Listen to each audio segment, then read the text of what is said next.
Hello and welcome to the Common Sense Gospel. I'm Danny Simmons. I'm Ellen McGuire. And I'm Karen Simmons.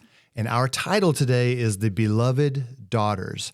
This episode officially kicks off season 6. Our unnamed hero is hiding in our title because she's the woman who is plagued with the flow of blood, and her story is recorded in Matthew 9, Mark 5, and Luke 8. When I did the introduction for the season 6 is coming and all of that, I mentioned to others that Kurt wouldn't be with us, that I was blessed to have two godly women with us. And so this is Karen and Ellen, and they have made quite a bit of a sacrifice to be here today. And I appreciate that very much. And I know that this will be a wonderful study. Thank you for having us. Yeah. I'm excited. Me too. Our major focus today will be on the woman with the flow of blood, but we can't forget another person who is in great distress and needs Jesus at this very same moment. His name is Jairus. We'll take the reading from Mark's gospel. I like Mark. Mark gave us more information. There's more content in Mark than there is in Matthew and Luke. And so in Mark chapter 5 and verse 21, this moment in time begins by saying, "Now when Jesus had crossed over again by boat to the other side, a great multitude gathered to him, and he was by the sea.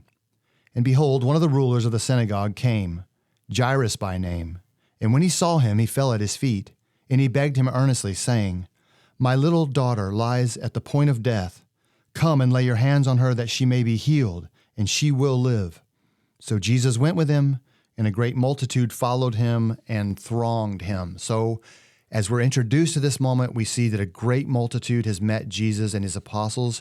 As soon as they reach the shore, Jesus is just now returning back across the sea after healing or casting out the demons from the man called Legion. He has performed several miracles kind of throughout this thread here. So he's stepping out of the boat, standing onto the shore, and people are just waiting to see him come back. So he stands on the shore, and Mark tells us that the people thronged him. One of these many people is Jairus. We have his name. He's a ruler of the synagogue. He's fallen at Jesus' feet. Matthew actually tells us that he worshiped Jesus, so that's very important.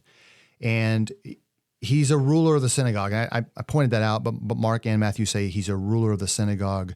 So what do we know about the rulers of the synagogue? That's a big deal, I think. They did not like Jesus at this time. Most of them were, chasing after him for bad reasons, not good. And in this case, Jairus is going to him for help, which is extremely unusual, I think. Yeah, it is. A ruler of the synagogue had a lot of roles to play within the Jewish synagogue. Obviously, he's going to be an upstanding character in the community. They're in Capernaum, and so he is in control of everything that happens in the synagogue. Obviously, ruler of the synagogue is part of the point there. So that's what is amazing about it, because it does show the faith that he had. Because he is this ruler, people know who he is. And he didn't hide that fact from anybody. He went in front of this great multitude and said, "I know Jesus can do this for my daughter." Yes, that's an excellent point, because the Pharisees have already said, and they are now from Jerusalem, they have laid out this decree for all Jews to know and to understand. If anyone confesses Jesus as the Christ, then they are cast out of the synagogue. His life depends on, his livelihood depends on his job, and he's been elevated to that job. This is not something that someone just said, "Hey, can you do this?" He's worked his way up. He's earned the trust of the people in Capernaum, and so he's been established as a ruler. And a ruler's, it's not exactly what we would call a ruler. As far as the synagogue is concerned, he has a role in keeping the parchments, all of the Old Testament law, in order. He has to have certain passages opened on particular days and holidays.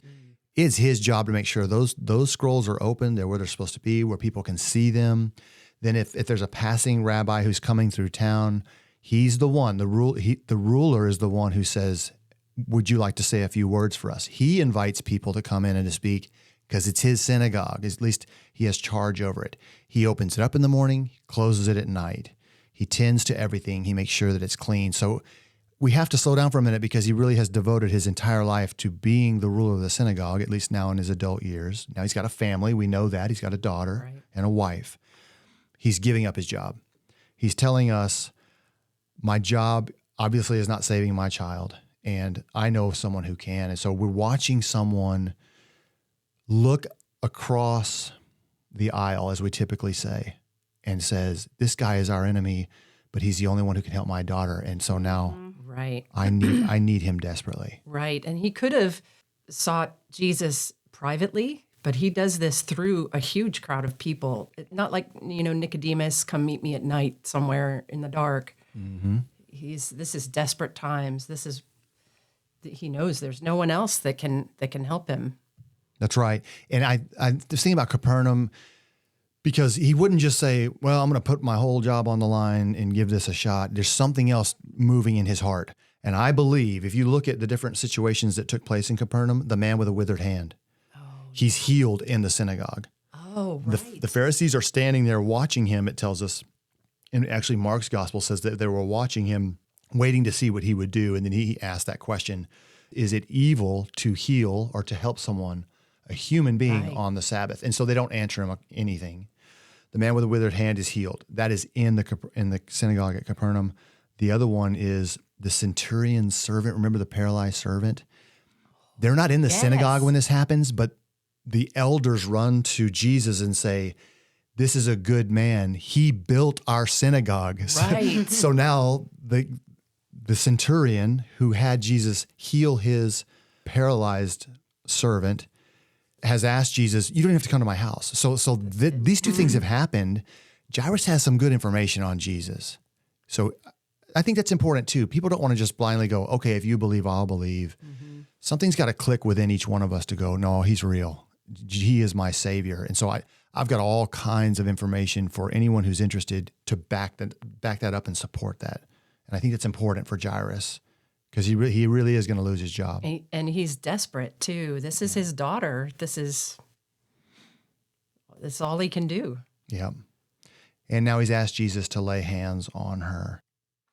I had another thought too. I was thinking about just the scene in general and how chaotic it must have been. It says, they're with a multitude and people are thronging Jesus. And then Jairus comes up. And then as they're starting to walk, it's not like a quick walk to their house. He's having to walk through, I'm thinking, thousands of people. Mm-hmm. And if I was Jairus, I'd be like, y'all, get out of my way. I need to get home. What are you guys need to go. Those people knew who he was. That they could have, parted ways for him to come through or something, because he's an important man in the community. Who knows? But that's a lot of people to be pressing in. There's too much confusion. Yeah. I think with this picture of thronging, all of them say that the people are just pressing in on Jesus, that too many people want something for themselves. Yeah. Yes, he is a high-standing official, but this is bigger than that, I think, in a lot of ways. And so it seems to me, because they're thronging, that they're having to kind of push their way through and make their way through. So we good so far? Yep. All right. Yes, sir. Verse 25. Now a certain woman had a flow of blood for 12 years and had suffered many things from many physicians. She had spent all that she had and was no better, but rather grew worse. When she heard about Jesus, she came behind him in the crowd and touched his garment. For she said, if only I may touch his clothes, I shall be made well. This is our first unnamed hero in the Bible, because none of the three gospel writers who tell us about her give us her name. But all three of them tell us that she has suffered from this flow of blood for 12 years. It's tremendous. I cannot imagine. I just cannot imagine. It sounds like torture, honestly. One of the things that I was thinking about that really got my attention, not only the 12 years, but it says she suffered many things from the physicians. Right. And I was just thinking about that time and age that they're in. They didn't have any understanding, I don't think, of what we could do to help this, to fix this. I mean, they used to try all different sorts of things.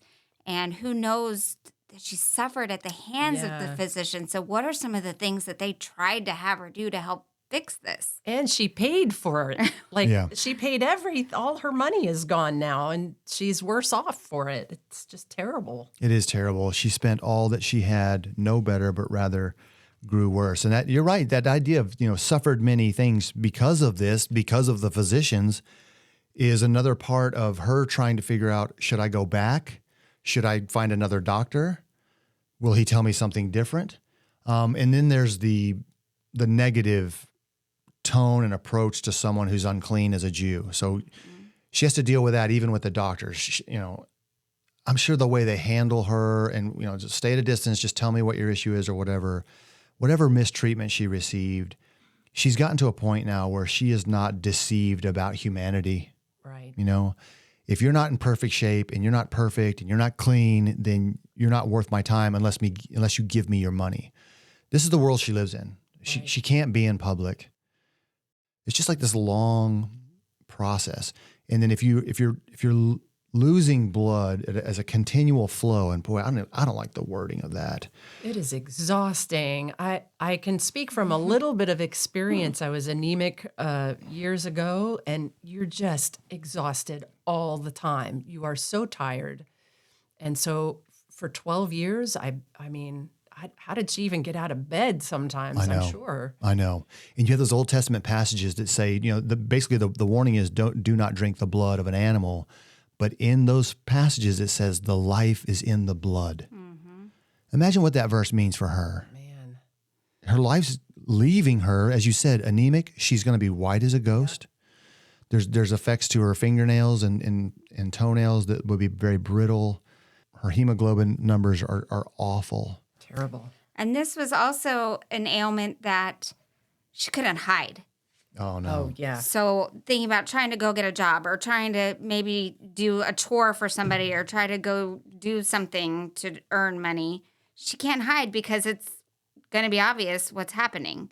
And anybody, the second they see that blood, can scream, unclean, unclean. And then the humiliation she must have felt. Oh, yeah. Just the emotional damage from what she went through.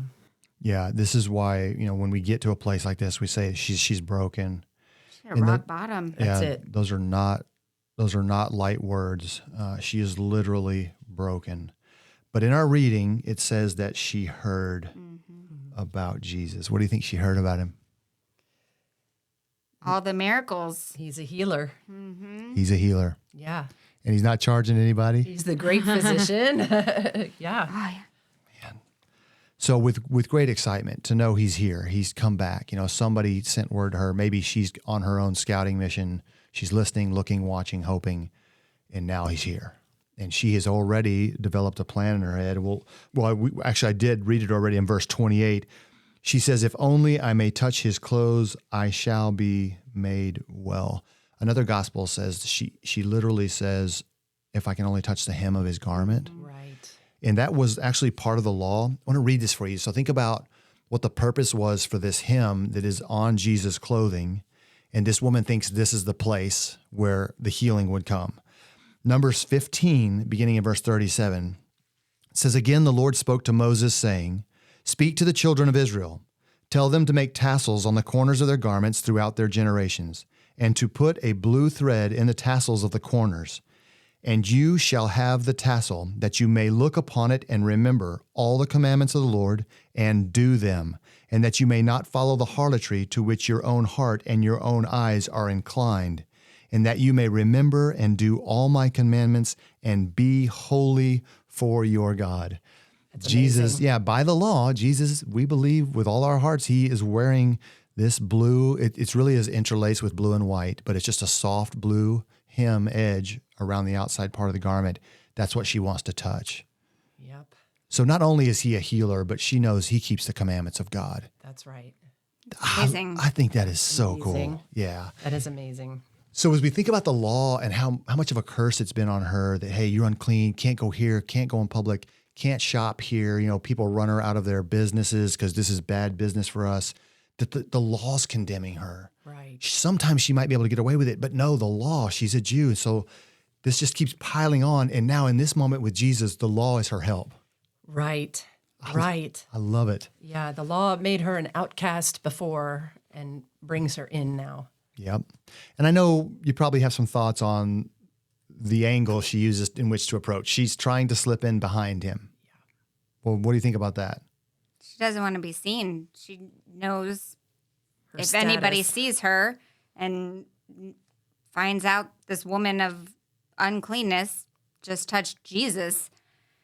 So she just wants, all she has to do is touch the hem, like you said. So she just wants to get in, touch it, and be gone. Right, exactly. She's been told by everyone around her, if you touch me, I'm unclean.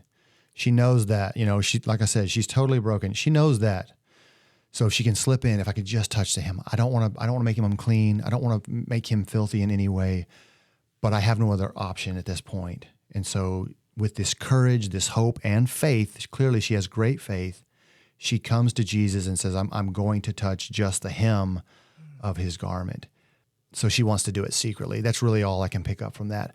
And I think too, like you said, no, don't make a show of it. Don't, put your hands up and say, stop right here. I need you. You're not going anywhere until you help me. There's too much darkness on what's been happening in her life for her to have the strength, the courage, the ability, to step in that way. And so she just wants to slip in behind quickly. She's also fighting through a thick crowd of people. Right. She must have really fought. Right. And you imagine some of those people probably knew who she was and that she was unclean, and she was probably just flying So then under if the radar. she touched all those people, are they all unclean? According to the law. Yeah, I'm glad you asked at this moment, because in verse 28, everyone she's bumped into is unclean until we get to 29. Because verse 29, I'll read 29 through 31. 29 says, immediately the fountain of her blood was dried up, and she felt in her body that she was healed of the affliction. Jesus, immediately knowing in himself that power had gone out of him, turned around in the crowd and said, who touched my clothes? But his disciples said to him, you see the multitude thronging you, and you say, who touched me? There's a moment when she realizes it's over. Oh, yeah. And when Jesus heals, he never tells somebody, go see a rehab specialist, Right. do 6 lunges a day or drink carrot juice. When Jesus heals you, you are perfectly healthy.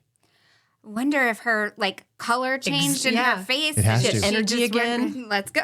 It has to. And just imagine the strength she had 12 years ago when this started being restored to a greater degree, because she wasn't perfect back then either, was she? There was always something going on in your body. He fixed everything. So this overwhelming feeling she must be experiencing is just too much. Yeah. And we see this in her reaction. Jesus now, he knows something's happened.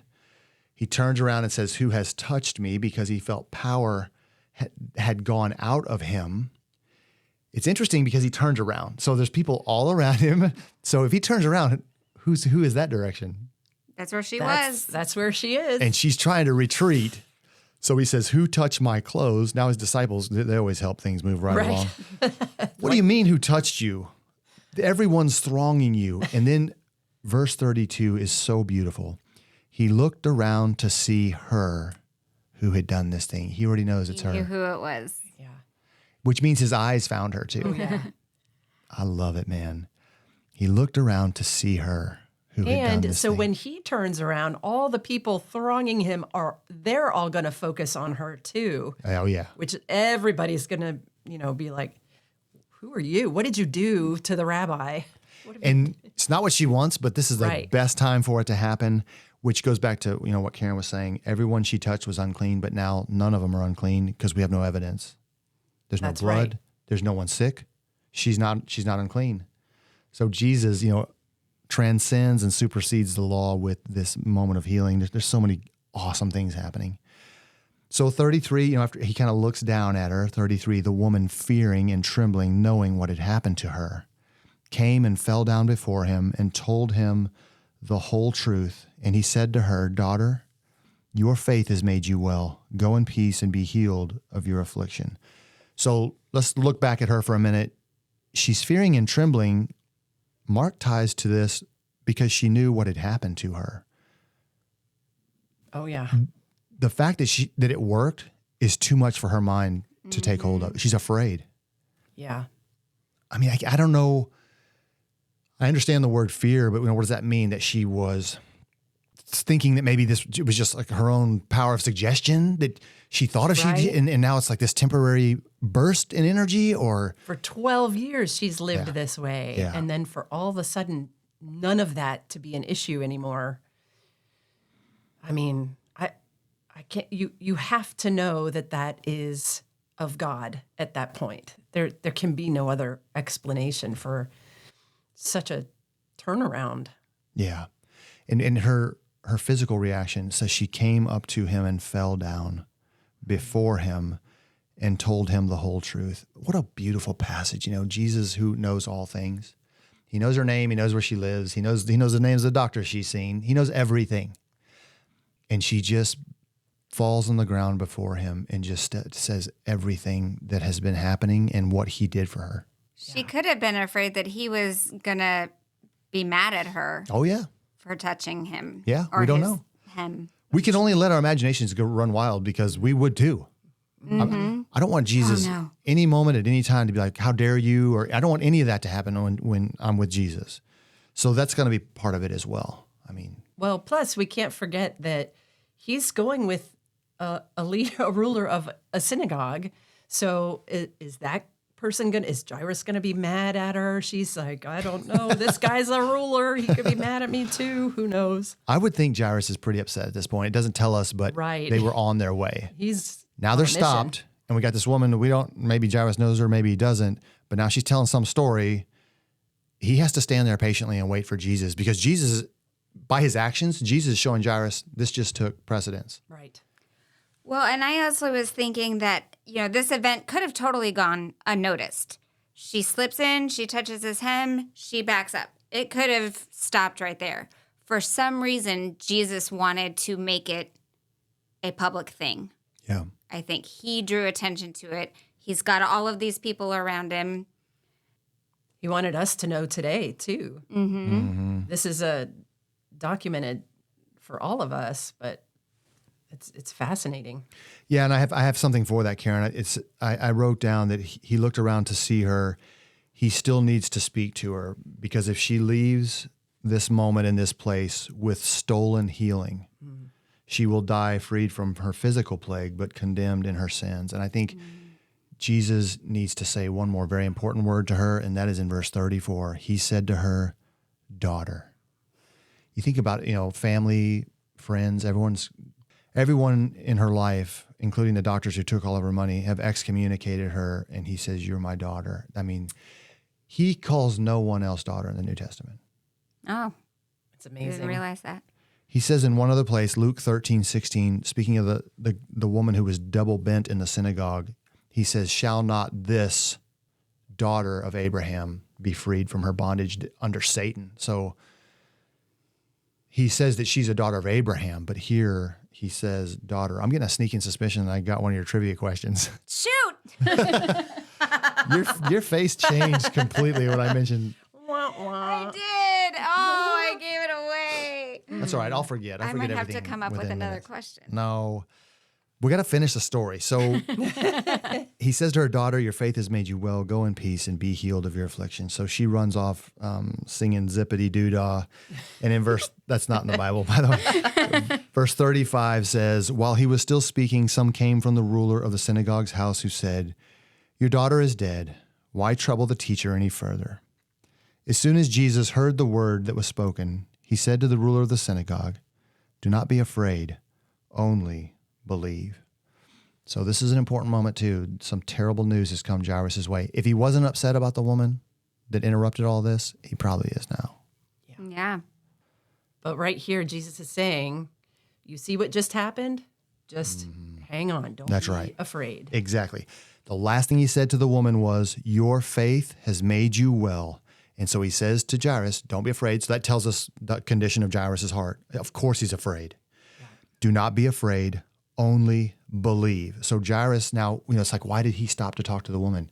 Because Jairus going to need a little help, right? That's it. God knows what he's doing. Right. He interlaces all of these lives together in one moment and says, remember how the first one was healed. Let's go to your house. So I think that's just an amazing thing. It's powerful. It's beautiful. So in verse 37, he permitted no one to follow him except Peter, James, and John, the brother of James. So Jesus now turns everyone away and says, we are going on our own. Do not follow us. He drives them off, except for Peter, James, and John. Then he came to the house of the ruler of the synagogue. He saw a tumult and those who wept and wailed loudly. When he came in, he said to them, why make this commotion and weep? This child is not dead, but is sleeping. And they ridiculed him. But when he had put them all outside, he took the father and the mother of the child and those who were with him, and entered where the child was lying. So he gets close to the house. There's natural procession going on here of mourners, Jews, especially of some stature. We know Jairus is a ruler of the synagogue. It's very fair to say that he's hired wailers and mourners for his daughter's funeral. If and when she died, the wife is still there at the house. She's orchestrating some of this because he said it tells us there's a tumult. So people who are with them, praying for them, hoping for the best, the people who've been paid now to weep and to wail and to play music, they're doing their thing now. And Jesus says to them, "Why are you making all this commotion and weeping? The child is not dead, but sleeping." Now they ridicule him because they know what dead is. Oh, yeah. But they don't know who Jesus is. Right. That's well said. That's right. They've seen dead before, but they are standing in front of the Prince of Life. And he's about to do something that the world needs to know about. So, man, they make fun of him. And I love it says he put them all outside. You guys seen, y'all seen The Fresh Prince of Bel-Air? Yes. when they throw the Will Smith. It's his bad friend. Oh, that's right. DJ or whatever. Yeah. Yeah. So they throw his friend out the door and they use that mannequin or whatever. Arms flail and bounce off the lawn. And all. That's just the image I get when Jesus threw them all outside. I mean, he can do that however he wants. But so he's made them go outside. He goes in alone now. We have Peter, James, John, Jesus, mother, father, and a little girl. Verse 41. He took the child by the hand and he said to her, "Talitha cumi," which is translated, "Little girl, I say to you, arise."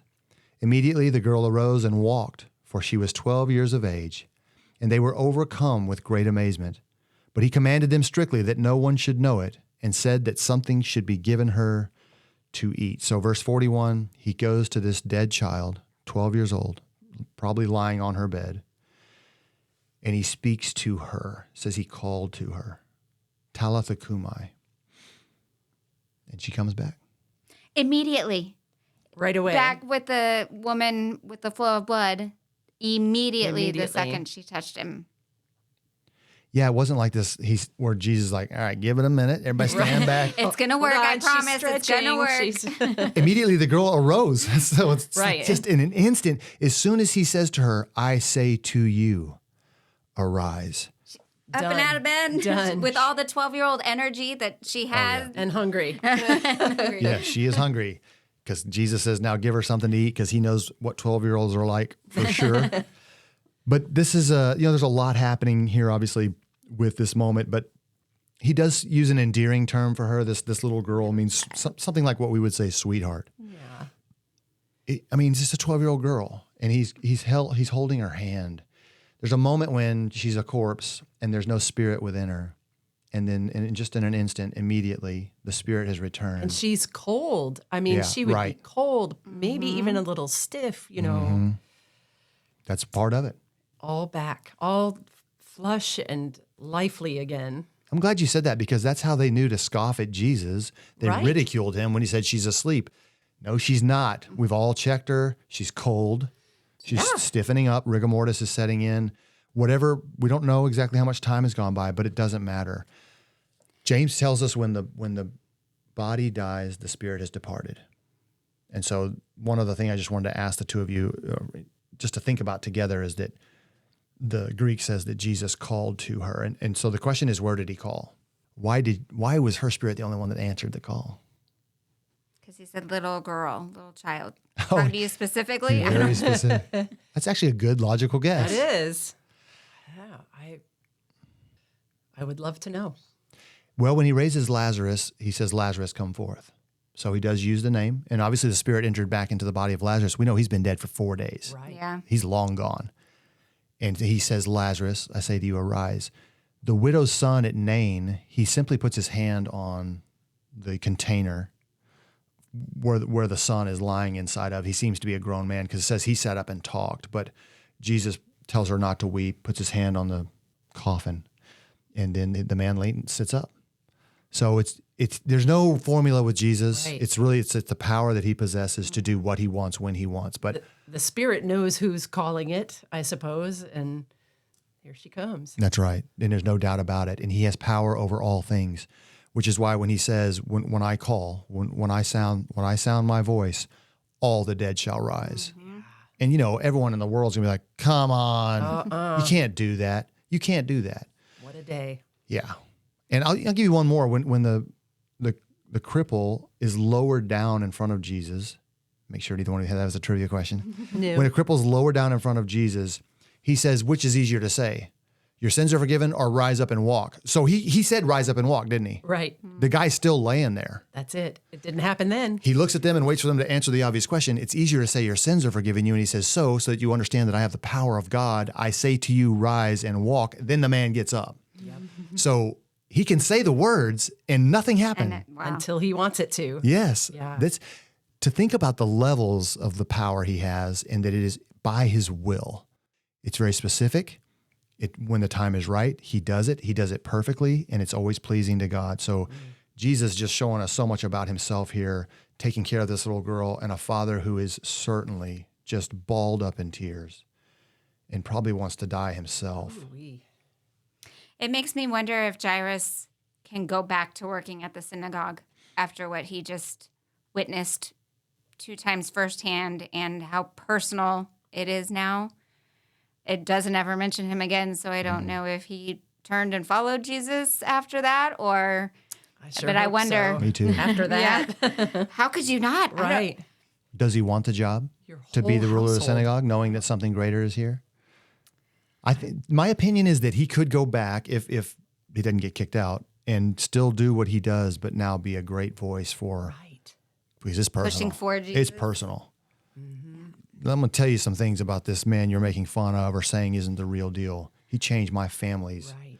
My little girl's going to school today, and you couldn't help me. Whoever's saying bad things about Jesus. So whatever role he plays for the rest of his life, and I think even the little girl. Right, because he could say, oh, you don't think that Jesus did all these things? Let me introduce you to someone. And she died She was gone. 3 weeks ago. Right. Her funeral had already started. That's it. It's the power of Christ, and the fact that he will raise all from the dead is such a great, there's a lot of gravity to that when we say that. This is going to happen. It'll be on his timeline. We don't dictate any of that, but he's told us the truth. And so we have a responsibility to be in line with his will, to do what's right, to live righteously. You had one more thing, Karen? I do have one more thing to add. So both of these events are examples of great faith in Jesus. If what they were thinking was, if I can just get to Jesus, he can help me. And that's exactly what we all need to remember on a daily basis. If I can just get to Jesus, he will give me eternal life. And I had Mark 16:16, he who believes and is baptized will be saved, but he who does not believe will be condemned. It's right there. And that is from the words of Christ. Amen. He's not kidding. Okay, we have Bible trivia. Okay. I am assuming, He already knows. I'm pretty sure I know that you did bring your questions. Yes. We're ready to go? I have 2 questions, and Karen has 2 questions. One of them might be really easy for you now. Well, I think I can make it a little harder. Okay. Okay, Try. so to let everyone else know what's happening here, we just decided to do 2 questions each, but it's Karen and Ellen against me ultimately. They can look to each other for help, and I got nobody to look to. I can't even open my Bible. So Karen, we're going with you first. You're going to ask the first question, and then I'll ask you a question. So give me your first question.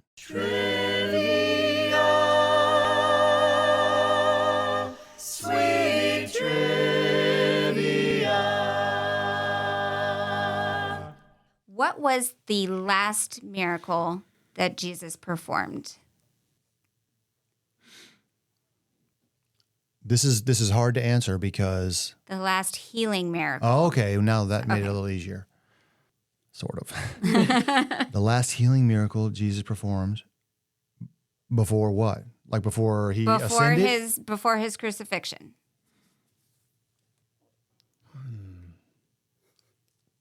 Good one. Did I get him? That's a Did I good stump one. him? Well, I he didn't. heals in the final week of his ministry, he heals more than one person, I'm sure of it, but I don't know. The last person? Uh-huh. I don't know. That we're told. Anyway. Tell us. I stopped gloating. I'm just excited. I stumped him. I did not think that was going to happen. I don't want to play anymore. Malchus? Malchus? Well, you have to know the answer to the question. Malchus, the Malchus, servant the of the high servant priest. of the high priest. Okay. Okay, let me start over. No. Well, No. the answer is Malchus, the servant of the high priest. Okay. So I have a follow-up question to that, real quick. This story is actually recorded in all four Gospels, but there's only one Gospel that mentioned Jesus actually reaching out and healing the ear. Do you know what Gospel that one is in? Mention him by name or by that he actually healed the ear? That he actually healed the ear. The other ones just say the ear was cut off. And then there was one Gospel that mentioned. I'm going to say Luke. You are correct. Yeah. Yeah, you got that. Because John gives us his name, but I don't think John tells us. So the account where the healing was Luke 22, 47 to 51. Okay. And then it's also in Matthew 26, John 18, and Mark 14. All right. So Bravo. that was a good first couple of questions. So here's your first question. We're talking about parents when we talked about Jairus, the wife. And so that's going to be one of the themes for both of y'all. First one for you, Karen. What were the names of Jesus' earthly parents? Mary and Joseph. That's right. Luke chapter 2 and verse 16 says, Joseph, the husband of Mary, of whom was born Jesus, who is called Christ. So what's your second question? Oh, we're still on me. Okay. So I'm still in the realm of miracles. And there were other women that Jesus performed a miracle on. I was going to tell you to name two of the others, but go ahead and give me all three since you already gave us one in the reading. Three other women that Jesus healed. Beside these two? Besides these two. Okay. Mary Magdalene. There you go. He cast out the demons from Mary Magdalene. There's one. The Syrophoenician woman who said, my daughter is demon possessed. No. No, what? But that woman wasn't actually healed. Her daughter's a woman. Oh, the daughter. Okay. Yeah, the daughter. I'll give you that. Well, will you? Wow. Yes, I didn't have that one, so that's a grown bonus. Woman, so This test is hard. What I are was you, a going teacher? grown woman. I don't know. You said it when I made the face, and you said, "Oh, I think I just answered a trivia question." Oh. The double bent woman in Luke's gospel. Yes, the double bent woman. There's one more. I don't know. Has to do with one of his disciples. Oh, Peter's mother-in-law. Yes. Yes. So Mary Magdalene. She stumped me on that one too earlier. So Mary Magdalene is in John 4. Peter's mother-in-law is in Luke 4, 38 through 39. And the crippled woman is Luke 13, 10 through 13. Very good. I'm glad that's over. Your second question is the blind man in John 9. How did Jesus heal him of his blindness? I want step by step, by the way. Okay. You miss one step, it's wrong. Wrong. He got clay, and he spit on the clay, and he rubbed the clay on his eyes. Don't do it to me for real, Karen. I know, I was using Ellen as my model. You have to act it out. And I don't know if he said something to him after. I know he did because he says something to everybody afterwards, but I can't remember that part. So did I get it? I guess. Spit on the ground to make clay. Oh, I did it backwards. yeah. So I didn't. He anointed the man's eyes with the clay and said, go to the pool of Siloam and wash. I knew he said Oh, something. That's it. Okay. All right. Ellen, it's your turn to ask me. Is that right? Yes. Yeah. All right. Mine doesn't have anything to do with healing. That's okay. How do we know that the Apostle Peter was a dad? We know because of 1 Peter 5, where he tells us that he is an elder. Yes. And we know that elder must be have his household in order and children must be faithful. That's right. That was Bravo. a good one. Bravo. I didn't know if you would have. I knew you would have the elder, but I didn't know if you'd have the chapter and verse. I know. I wasn't expecting that. Good job. Well, thank you very much. You're a preacher or something, huh? So the first question for Ellen, what were the names of John the Baptist's parents? Oh. His cousin, her Elizabeth, and I know this one. I can give you a clue if you need it. Yes. Say his name. He's mute, right? Yes, it says his name, and it's on the tip of my brain.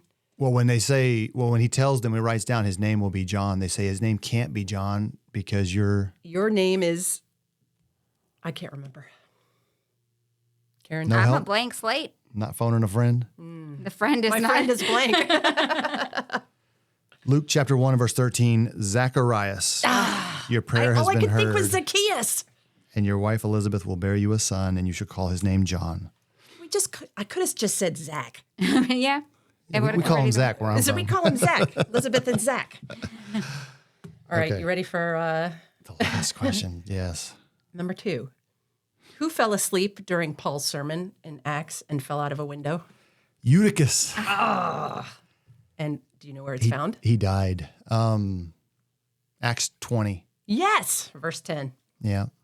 I really just wanted to hear you pronounce the name because I All his names are tough. She has question marks next to I'm it. like, what? I don't know. Yeah. If you hadn't gotten it, I don't know how I would have told you what the name is. Like, look it up and read it. Just here's the verse. Yeah, Eutychus is his name. So the final question for the day, this is the 6th question for all of you out there, which is more than you normally get. There was a man in the synagogue with a withered hand. How did Jesus heal him? Oh, I know. He just talked You about just it. taled about it. I didn't tell you how. I just mentioned that Yes, he you did. didn't mention it. How did Jesus?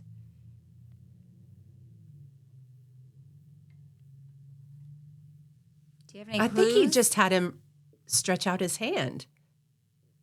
Didn't he? I don't remember. Is the that your rest. answer? Yes. I'll take that for sure. Yes. He said, reach out your hand. He saw the man and he says, "Arise, stand here." Then Yes. Mark tells us that he looked around the synagogue, all these Pharisees and scribes staring at him with anger. Yes. So he says to the man, "Stretch out your hand." That's it. You got it. I did. And his hand is whole. Mm-hmm. So my question for you guys, because the Pharisees, it was at that point that they decided to try to kill Jesus. Yes. What did Jesus do that was a work? Oh. The He guy, didn't the guy touch with him in any way. the guy with the withered hand did all the work. He stood up. Right. He reached his hand out. Jesus is just standing there. That's it. That's it. Which shows how much they actually knew he was who he said he was. They knew, because if you accuse him of a work, then you're giving him credit for the That's work. right. Then you know he did it. Jesus man. had them so dead to rights in everything he did. And they were blind to it. They were so furious that someone was going to take their position of power. So this has been an excellent study. I want to thank both of you again for being here. Thank you, sir. I know Thanks for having us. it takes some sacrifice to be here and to prepare notes and all and to have a discussion. You guys listen to the show occasionally, and so I certainly appreciate that, but it's always good to have you on with me. Our title for the theme is going to be Unnamed Heroes in the Bible. This was our first one. I want to say just something briefly to all of us as we conclude this, as we think about the 2 beloved daughters. The children of God should often reacquaint themselves with the wondrous works of God and his mighty power, so that they can tell others about his sovereign nature, his desire to save each one of us, and the many demonstrations he has provided to the whole world to assure our hearts of his love and salvation. Jesus loves us, we love him, and we look forward to being with him when it is all said and done. Amen. Amen.